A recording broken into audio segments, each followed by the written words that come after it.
Donc si tu veux la richesse, la vie du monde, mais c'est facile. Appelle maman. Appelle maman. Regarde les enfants du monde qui invoquent ces... Regarde les païens. Les païens ne sont pas en Jésus. Mes amis, les païens ne sont pas en Jésus. Ils sont milliardaires. Il a dit, moi qui suis un enfant de Dieu sur terre, je vois le païen qui roule en Rolls-Royce. Et moi, je prends des transports en commun. Si je raisonne comme un homme, je vais dire, ah Seigneur, si c'est nous tes enfants sur cette terre, normalement c'est nous qui devons rouler en Rolls-Royce. Maintenant, le païen là qui ne croit pas en toi, comment lui il a fait pour rouler en Rolls-Royce? Voilà donc pourquoi Paul vous dit que la piété c'est le contentement, ma chérie, mon frère, c'est le contentement dans la piété. On ne vient pas à Jésus avec des ambitions de devenir riche, ça n'existe pas. On vient à Jésus pour parfaire sa foi. Car ta richesse, tu la vivras dans le royaume des cieux, qui est une richesse éternelle, qui n'est pas temporaire. Notre Dieu ne donne pas des choses qui périssent. La Rolls-Royce, tu peux rouler avec. Il y a une pièce qui manque, ça tombe en panne.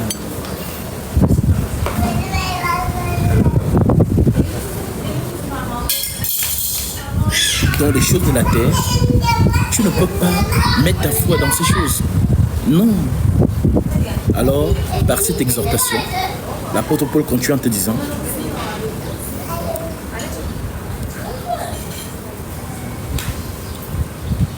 car nous n'avons rien apporté dans le monde. Il est évident que nous n'en pouvons rien emporter. Si donc nous avons la nourriture et le vêtement, cela nous suffit. Ma sœur, Paul te dit par le Saint-Esprit, si tu as la nourriture et le vêtement, cela te suffit. Quand on parle de vêtements ici, ce n'est pas s'habiller avec des grandes marques. Le vêtement, c'est ne pas avoir foi. C'est tout. Parce qu'il y a des gens, ils ont des habits, mais comme ce n'est pas Chanel, ils n'ont pas d'habits. Surtout les femmes. Ah, ma chérie, je t'invite à une soirée. Ah. J'étais déjà à la soirée de vendredi, là, j'ai porté une robe là. Donc si je pars à l'autre, là, on m'invite là-bas. Je ne peux pas porter la même robe. Pourquoi? Parce que justement, elle le fait pour le regard des autres. Donc, si tu as beaucoup d'habits, gloire à Dieu. Mais si tu n'as pas, contente-toi de ce que tu as et trouve plaisir en cela.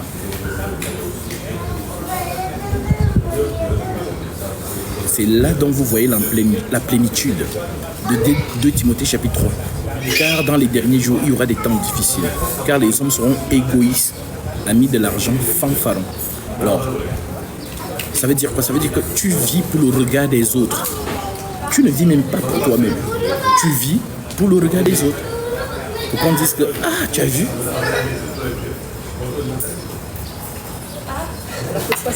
Très très bien. Je viendrai prendre une omelette. Une omelette? Oui. Complet? Oui. Avec beaucoup de fromage. Merci. Donc, une vie, tu ne vis même pas pour toi. En fait, tu vis pour les autres. Et c'est triste.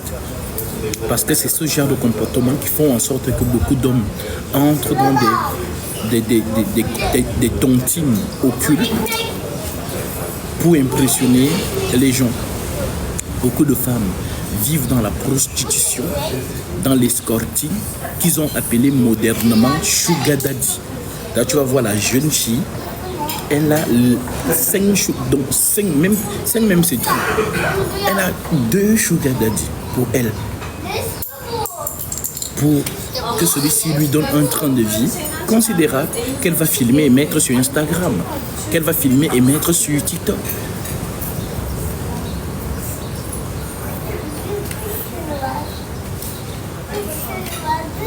Donc, ma sœur, l'apôtre Paul continue en disant, Mais ceux qui veulent s'enrichir tombent dans la tentation et dans les pièges et dans beaucoup de désirs insensés et pernicieux qui plongent les hommes dans la ruine et dans la perdition. Car l'amour de l'argent est une racine de tous les maux, et quelques-uns en étant possédés se sont égarés loin de la foi, en se jetant eux-mêmes dans bien des tourments. Donc, nous sommes morts au monde. Nous ne vivons plus pour impressionner. Nous sommes morts au monde. Nous vivons pour la vocation céleste. C'est le départ pour le royaume des cieux. C'est tout. Donc, lorsqu'on a donc compris ça, on est en joie avec ce qu'on a. Si aujourd'hui Dieu me permet de boire un bon jus d'orange bio, je dis Amen et je bois avec action de grâce, avec joie en Christ. Le jour où je ne bois pas et que je n'ai que de l'eau, Amen aussi. Donc dans les deux cas, je reste dans la joie. Ne soyez pas de ceux-là qui prient parce qu'ils ont l'argent. Dieu leur a donné l'argent. Ils ont fait une occasion. Ah, il y a l'argent est entré. Ah, Jésus m'a sauvé. Oh, oh Jésus, tu es bon. Oh Jésus, tu es bon. Tu es bon pour moi, tu es bon. Vous voyez, il y a des gens comme ça. Maintenant, lorsque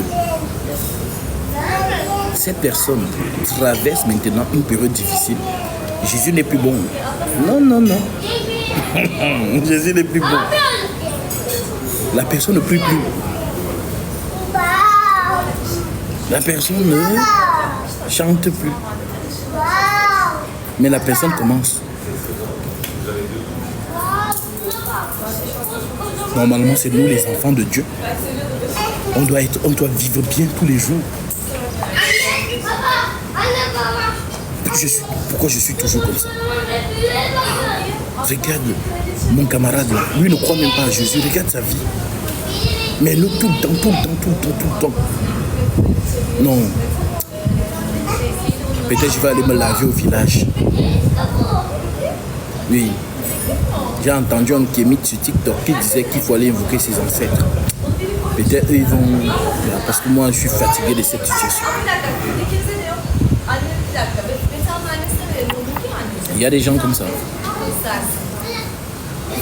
Il y a des gens comme ça. Voilà pourquoi les apôtres nous disent de chanter les louanges en toutes circonstances.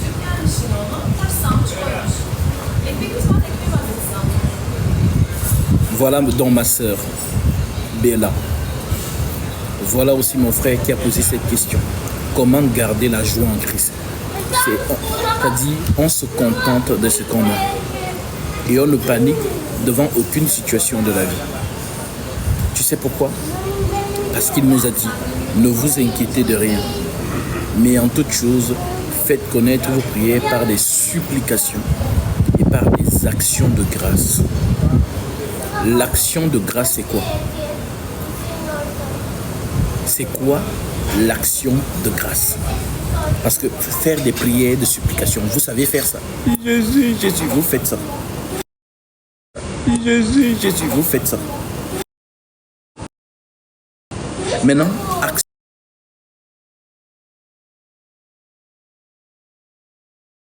on dit avec des actions de grâce. Mettons, c'est quoi l'action de grâce? Je vais donc lire ça dans Philippiens chapitre 4.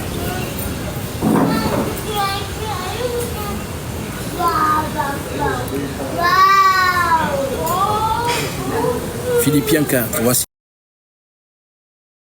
Philippiens 4, voici. Philippiens 4, voici. Philippiens 4, voici les actions de grâce.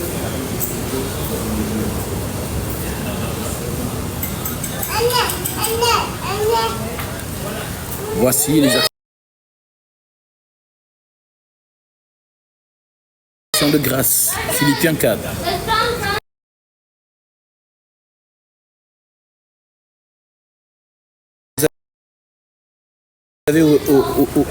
Ouvrez vos Bibles. Philippiens 4. Action de grâce, c'est ceci. Ce que vous avez appris, c'est l'apôtre Paul qui nous écrit, inspiré du Saint-Esprit. Ce que vous avez appris et reçu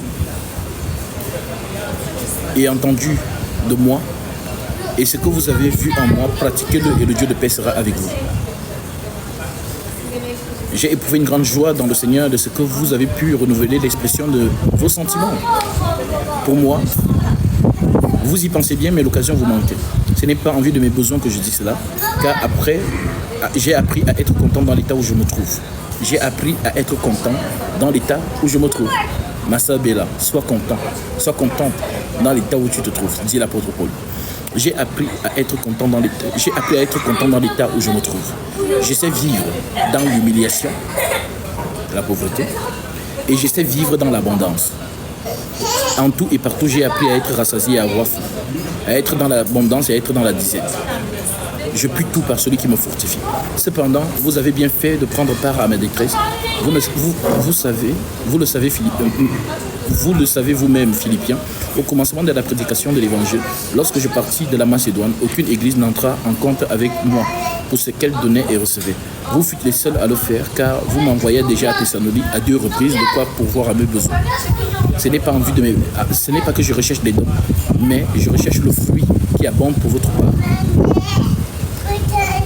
J'ai été comblé de votre part, à votre compte.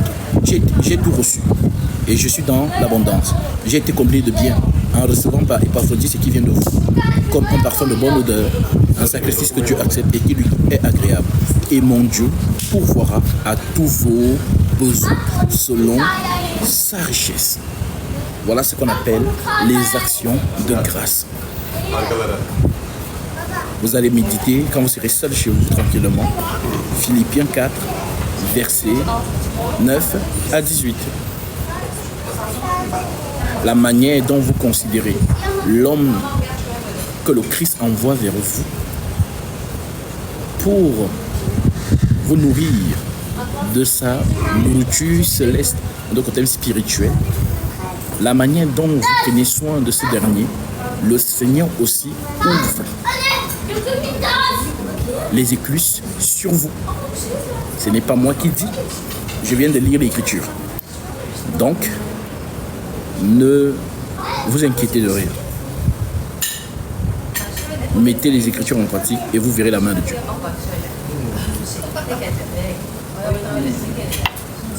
Voilà, j'espère que j'ai répondu à ta question. J'avais eu de versets cette semaine-ci de partager dans l'amour fraternel.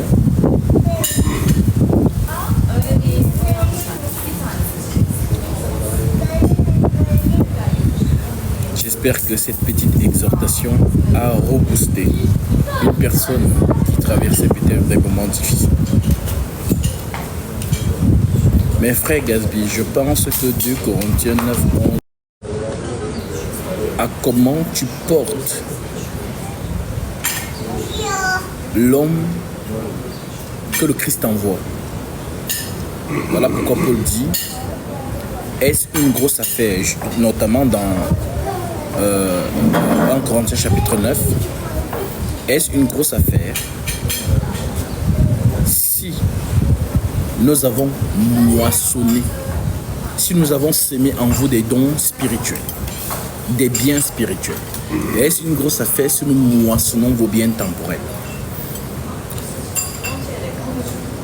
Voilà pourquoi l'Écriture dit, celui qui reçoit un juste en qualité de juste recevra une récompense de juste. Celui qui reçoit un prophète en qualité de prophète recevra. Merci beaucoup. Vous êtes gentil.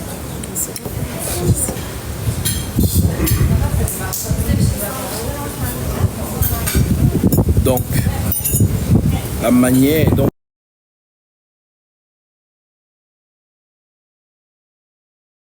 dont vous preniez soin de la vocation du corps de Christ, c'est aussi comme ça que les choses, les grâces s'ouvrent dans votre vie.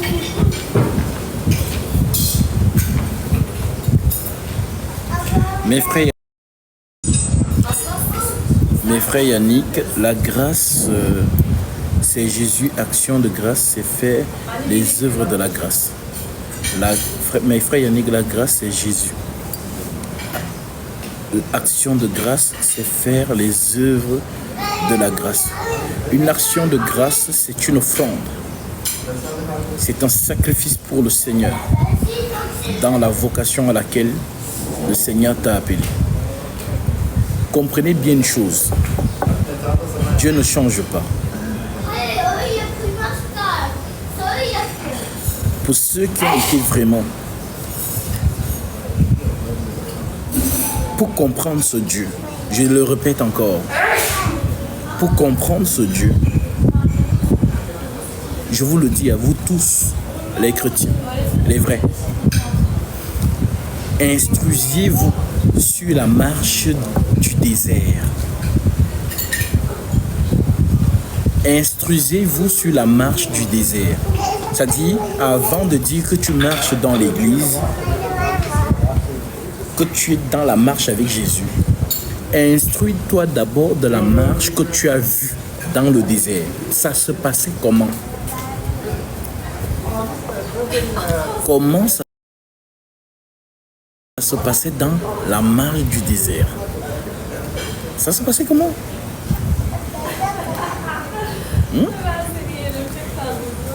Comment ça se passait? Alors si vous ne savez pas, je vous donne le temps de lire. Il faut lire Exode, Nombre, Lévitique, Deutéronome. Lisez de la sortie d'Israël à l'entrée à Canaan. Vous allez voir comment Dieu marche avec son peuple. Vous allez remarquer que tout ce que Moïse voulait de Dieu, tout ce que les enfants d'Israël voulaient de Dieu, il passait par Moïse. Allez lire.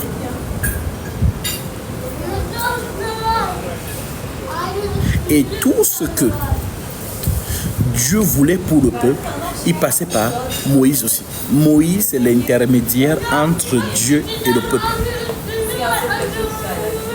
Et l'intermédiaire entre le peuple et Dieu, c'est Moïse. Voilà comment notre Dieu travaille. Voilà donc pourquoi le Seigneur, le sachant, déclare. Je vais vous lire ça. Parce que si vous ne faites pas les choses selon les Saintes Écritures, ne vous attendez pas à voir la main de Dieu. On vous a donné un schéma, mais apparemment vous voulez créer le vôtre. Ok. Faites comme bon vous semble. Mais ceux qui ont compris ce Dieu-là, alors vous allez réellement comprendre que le Seigneur, je vais vous lire ça. Écoutez ce qu'il dit. Luc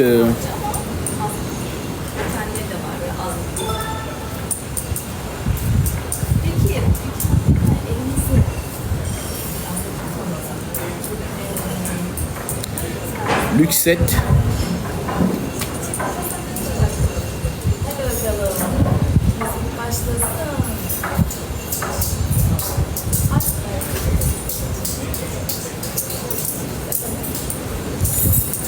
Un Corinthiens.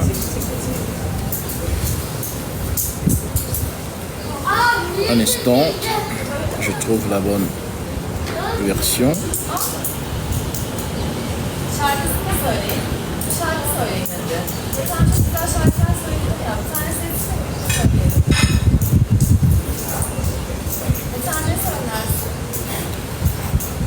On est bon.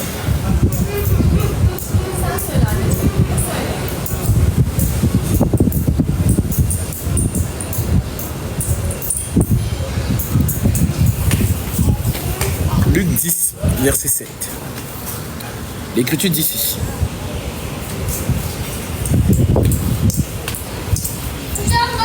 Prenons même à partir du verset 3. Partez, voici, je vous envoie. L'envoyé, c'est qui? Qui a envoyé Moïse? Voilà. Maintenant, celui qui a envoyé Moïse dit ceci. Partez, voici, je vous envoie comme des agneaux au milieu des loups.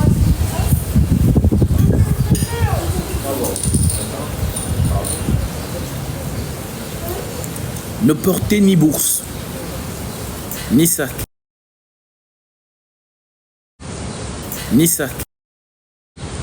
ni souliers. Et ne saluez personne en chemin. Dans quelques maisons que vous entrez, dites d'abord que la paix soit avec vous. Que la paix soit dans cette maison. Et s'il se trouve là un enfant de paix, alléluia, votre paix reposera sur lui.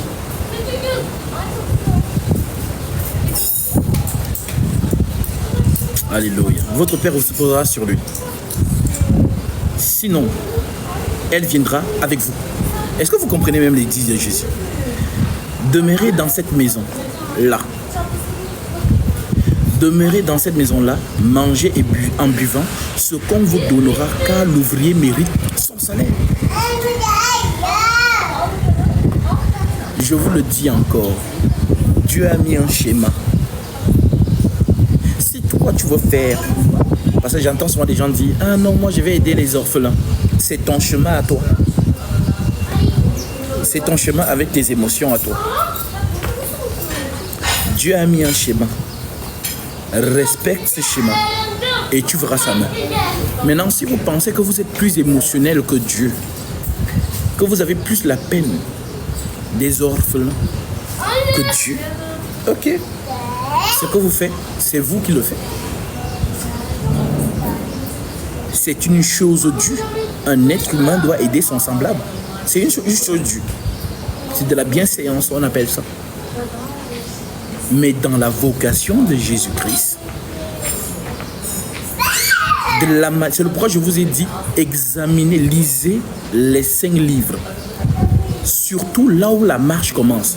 Lorsque Dieu appelle l'homme, un homme. L'homme, lui, vivait sa vie de prince dans un pays, et ainsi de suite. Il ne connaissait pas un Dieu qu'on appelle le Dieu. Lui, son Dieu, c'était Pharaon, prince d'Égypte. Maintenant, c'est l'homme-là que Dieu lui choisit. Lorsque ce dernier est chassé au désert, est-ce que c'est un homme qui l'a chassé? Non, c'est Dieu qui crée les embrouilles en Égypte. Il faut comprendre la pensée de Dieu. Son heure est arrivée pour prendre son enfant. Alors lui-même, il crée les embrouilles en Égypte. Comme il a créé les embrouilles entre les frères de Joseph et lui. C'est ça ce Dieu-là. Il est derrière sa parole pour l'accomplir. Donc, il crée les embrouilles. Oh Joseph, oh non, notre père lui, il nous aime plus que, l'aime plus que nous. Chassons-le et tout. La main de Dieu, parce que Dieu veut que son peuple se retrouve en Égypte. Il crée des embrouilles dans la maison de Pharaon, le palais royal. Oh Moïse, il tue l'Égyptien. Tac. Il fuit.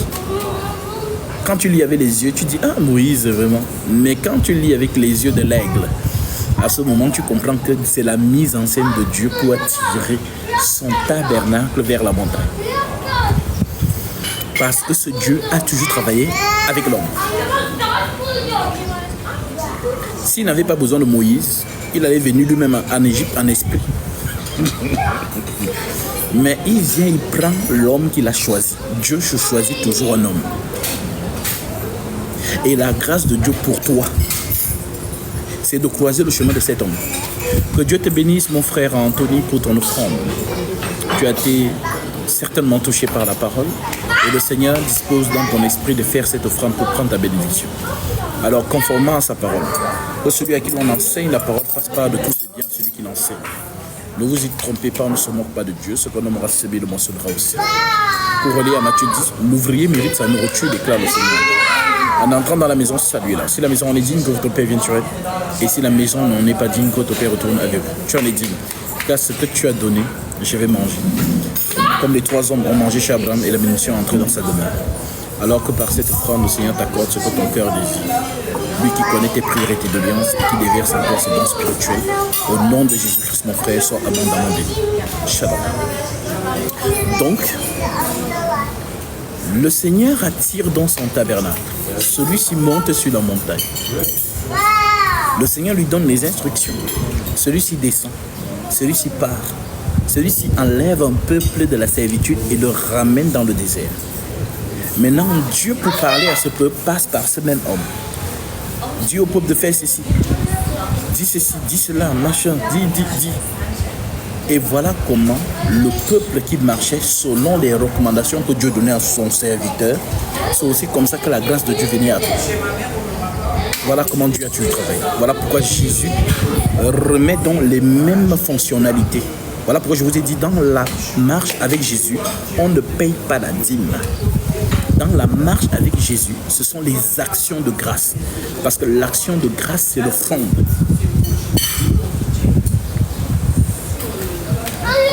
L'action de grâce, c'est l'offrande. Pourquoi? Parce que l'homme là, ce que Dieu fait au travers de lui pour toi, c'est comme ça que ce Dieu-là, la manière dont tu prends donc soin de son ouvrier, parce que si toi tu vois l'ouvrier, ça veut dire que tu n'as rien compris. Tu n'as rien compris. Ce qui fait en sorte que, vous savez, il y a certaines personnes, dans leur cœur, ils se disent que, non, si je lui donne, ça veut dire que tu vois l'homme. Tu vois l'homme, tu n'as même pas compris. Pour donner, il faut que tu saches que celui-ci, je ne le vois pas. C'est le Seigneur Jésus-Christ que je vois.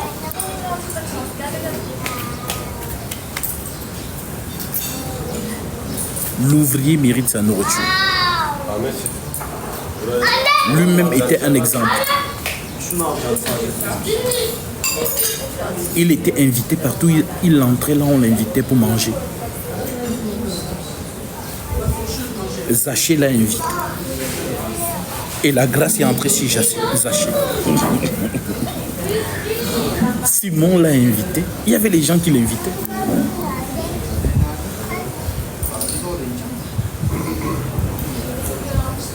Donc, mes frères,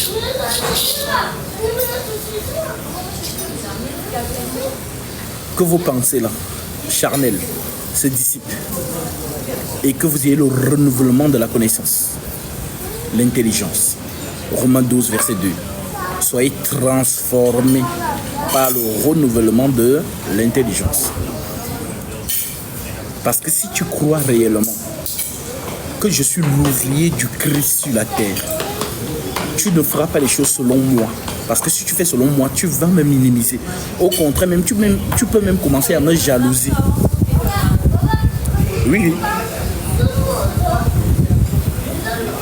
Mais si tu fais selon les choses, parce que tu as compris que celui-là, c'est le tabernacle du Seigneur.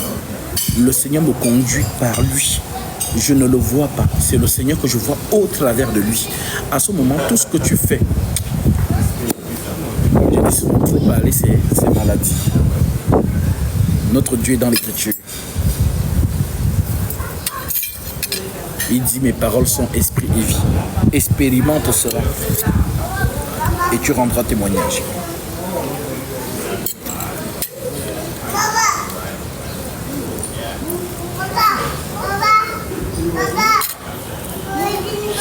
Donc, que le Seigneur soit encore glorifié. Parce que, d'ailleurs même, il y a un frère qui m'a appelé, il me parlait de ça. Et j'ai béni ses paroles. Parce que ces paroles étaient imprégnées du Saint-Esprit.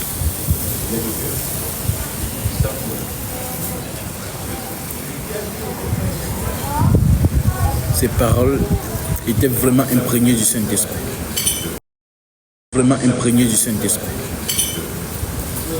Lorsque tu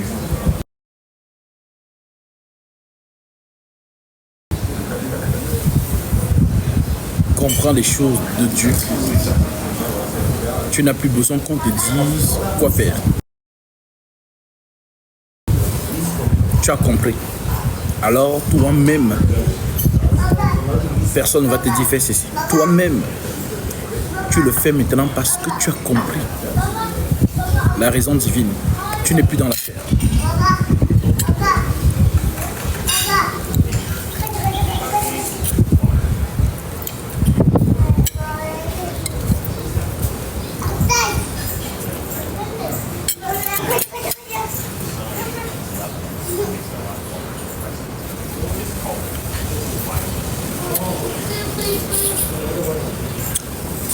Shalom à tous ceux qui nous rejoignent. J'espère que la connexion est bonne de votre côté. Shalom Filiana. Bonjour, excuse-moi. Un homme faire les longs cheveux, c'est bien selon la Bible. En Corinthiens chapitre 11. Je vais lire.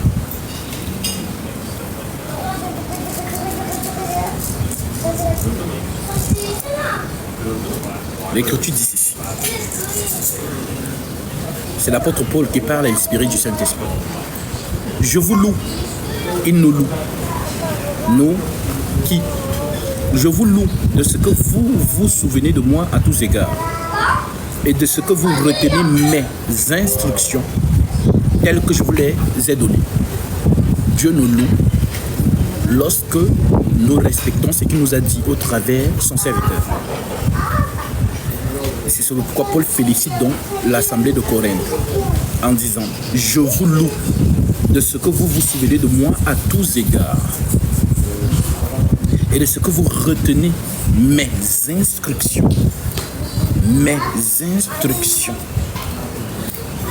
telles que je vous les ai données. » Cela vous permet de comprendre que lorsque Dieu marche avec vous à travers un homme, si Dieu vous dit quelque chose au travers de cet homme et que vous ne mettez pas ça en pratique, vous n'êtes pas dans la volonté du Seigneur. Que le Seigneur vraiment vous fasse comprendre la plénitude de ce qu'on appelle la vocation. Verset 3. Je veux cependant que vous sachiez que Christ est le chef de tout homme, que l'homme est le chef de la femme et que Dieu est le chef de Christ. Tout homme qui prie et qui prophétise la tête couverte déshonore son chef. Maintenant, lui-même va nous expliquer c'est quoi la tête couverte. Il continue. Toute femme, au contraire, qui prie ou qui prophétise la tête non couverte déshonore son chef. Donc le chef c'est qui? Le chef c'est Jésus, le chef de l'Église.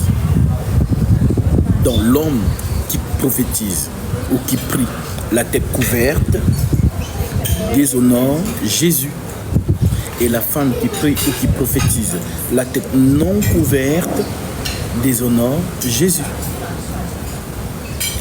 C'est comme si elle était rasée. Donc quand la femme n'est pas voilée, on dit que spirituellement, c'est comme si elle est rasée. Car si une femme n'est pas voilée, qu'elle se coupe aussi les cheveux. Or, s'il est honteux pour une femme d'avoir les cheveux coupés ou d'être rasée, qu'elle se voile.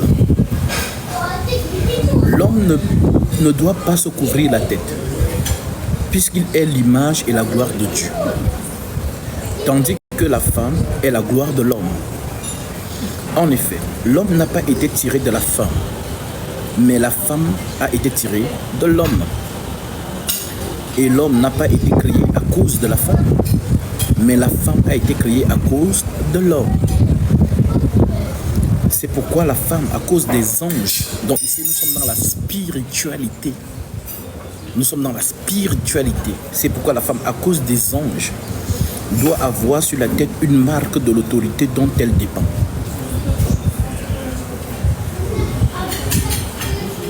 Tu as compris? Toutefois, dans le Seigneur, la femme n'est point sans homme, ni l'homme sans la femme. Car de même que la femme est tirée de l'homme, de même l'homme existe par la femme. Et tout vient de Dieu. Jugez-en vous-même. Maintenant, il nous amène donc maintenant, après l'explication spirituelle qu'il vient de nous donner, il nous amène maintenant dans la nature pour que la nature nous facilite la compréhension. Parce qu'il y a des gens qui disent souvent n'importe quoi sur ce sujet. Ça veut dire qu'il explique des choses spirituelles. Maintenant, il se demande, mais est-ce que les gens là m'ont même compris quand j'ai parlé spirituellement?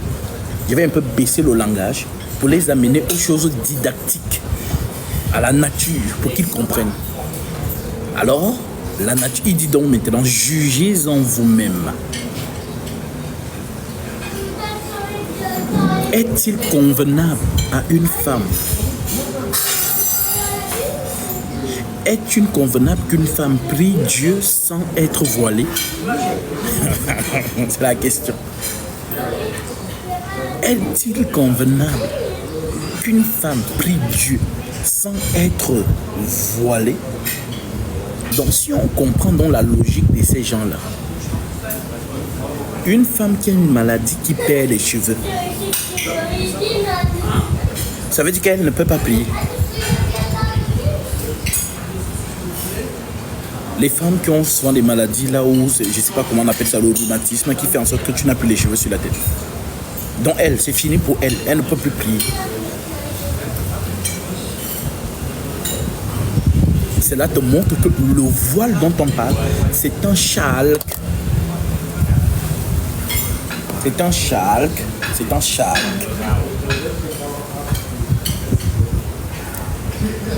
Alopécie, merci mon frère pour le thème.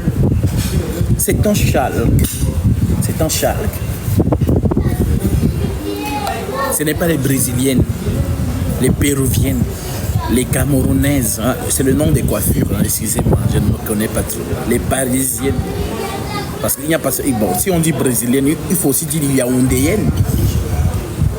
Les françaises. Et je vous dis que ces perruques-là, ça coûte 600 €. C'est-à-dire, vous voyez les filles sur la tête là, c'est des fortunes. Et tiens-toi tranquille, c'est 3 jours. Mon frère, tu as l'argent, 3 jours.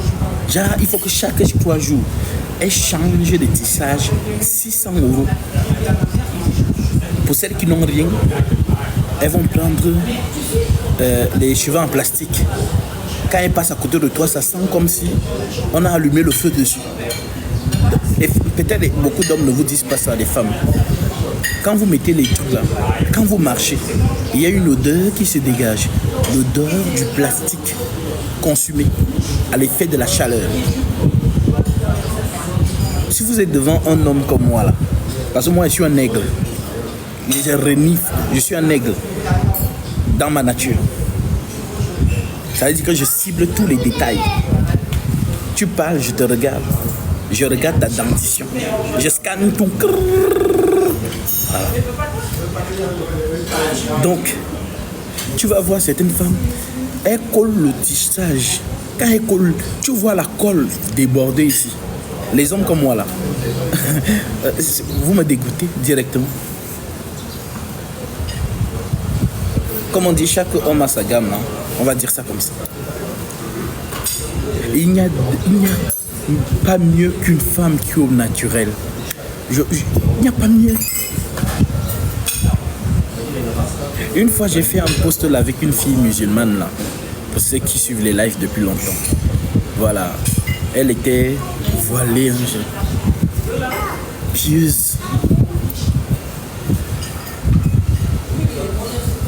Parce que la société d'aujourd'hui a fait comprendre à la femme que c'est-à-dire la société amène à cette femme-là de régner sa nature. Donc on parle ici d'abord de quelque chose de naturel, genre la nature. Donc tu régnes ta nature pour ressembler à l'autre. D'où le fait que vous voyez les gens comme les Michael Jackson. Est-ce que je pourrais avoir un autre jus s'il vous plaît? Du jus. Oui. Un ananas. Vous voyez des gens comme Michael Jackson. Quand tu vois ces photos avant,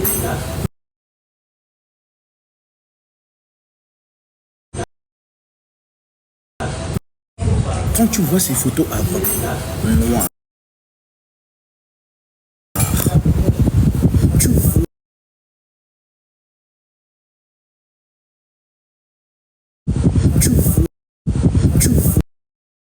photos après, blanc.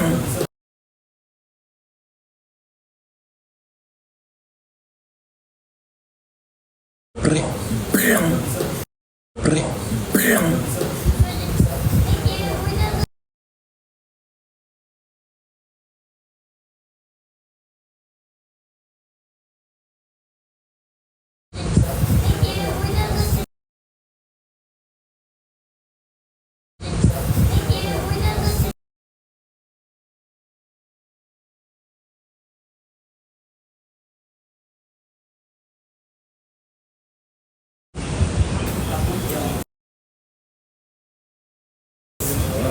Celle qui est blanche.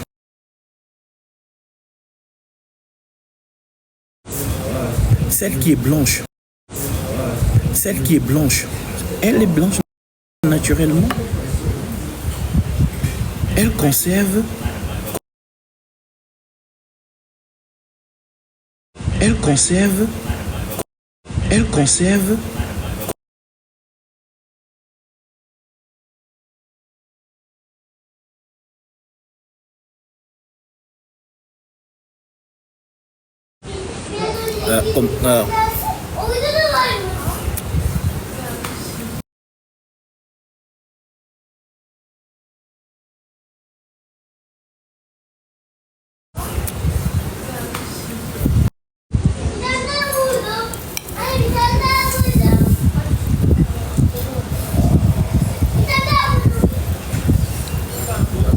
Pas que je viens gâter le business des gens ici.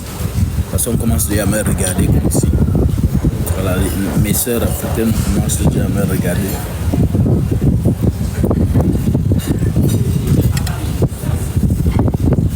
Donc, Gasby, ne t'oublie pas, tu es dehors.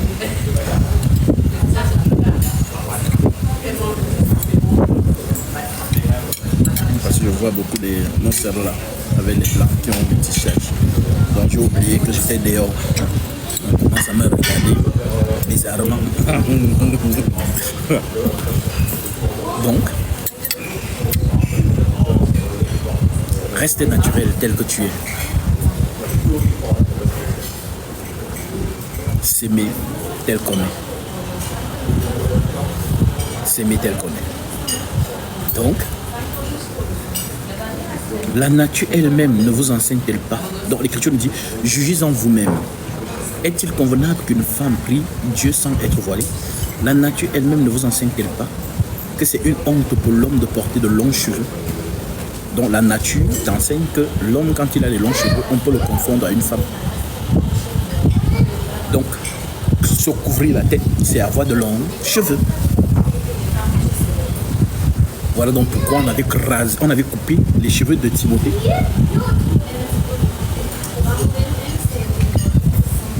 Donc, mon frère qui a posé la question, non. Un frère en Christ doit avoir les cheveux courts.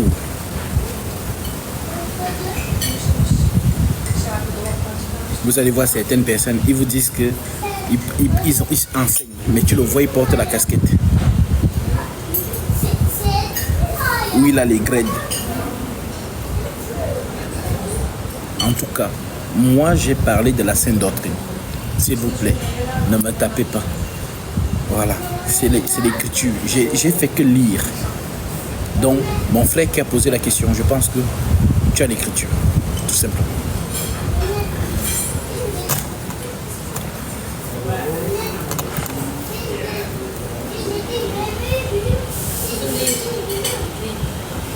C'est la même chose.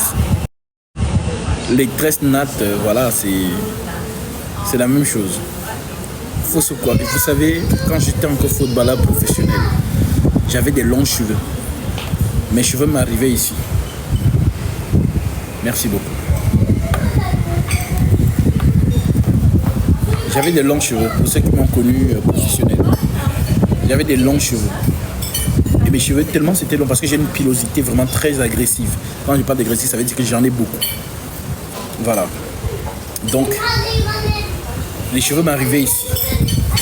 Et elle, ça commençait à se boucler tout seul, à faire des grêtes tout seul. Donc, un jour donc, je m'en vais renouveler mon passeport à l'ambassade.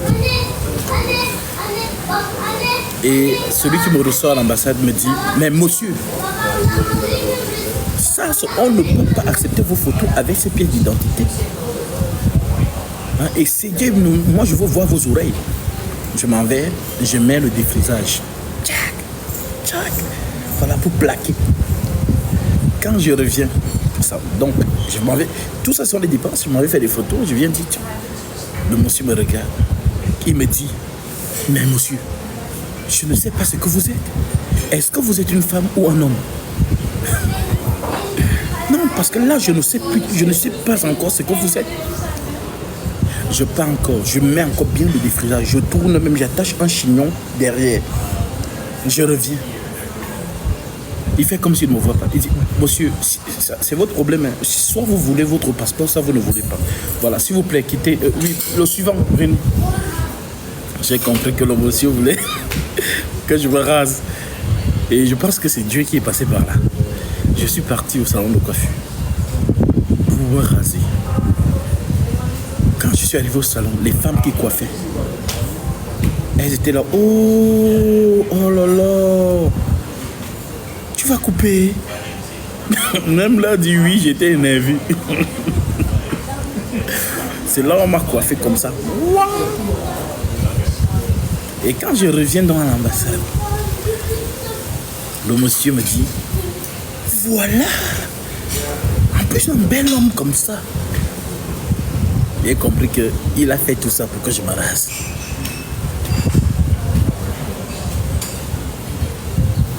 Donc, oui, vous êtes beau comme ça. Il faut vous raser les frères. Voilà. Vous n'êtes pas Samson. Je vous ai donné la parabole concernant Samson. Vous n'êtes pas Samson.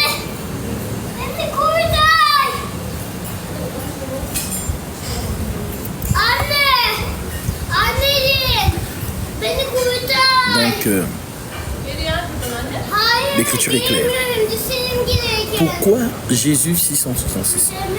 Il fait venir nous expliquer. Pour toi, c'est quoi le 666? J'ai dit toujours à tous ceux qui sont stupéfaits. Pourquoi je ne sais pas pourquoi vous écrivez toujours seulement dans les commentaires. Envoyez la demande. J'ai activé les demandes. Envoyez la demande et venez nous parler du 666. Envoyez la demande. Et on va vous écouter. Et on va vous écouter. Et on va vous écouter.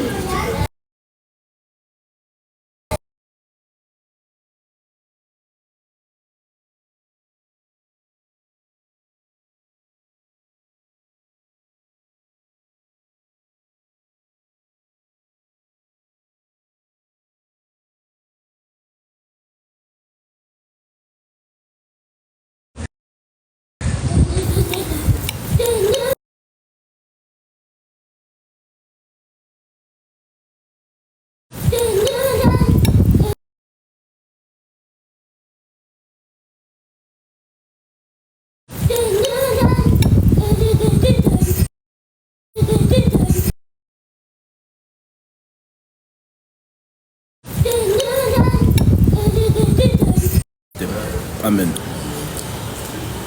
C'est surtout ça.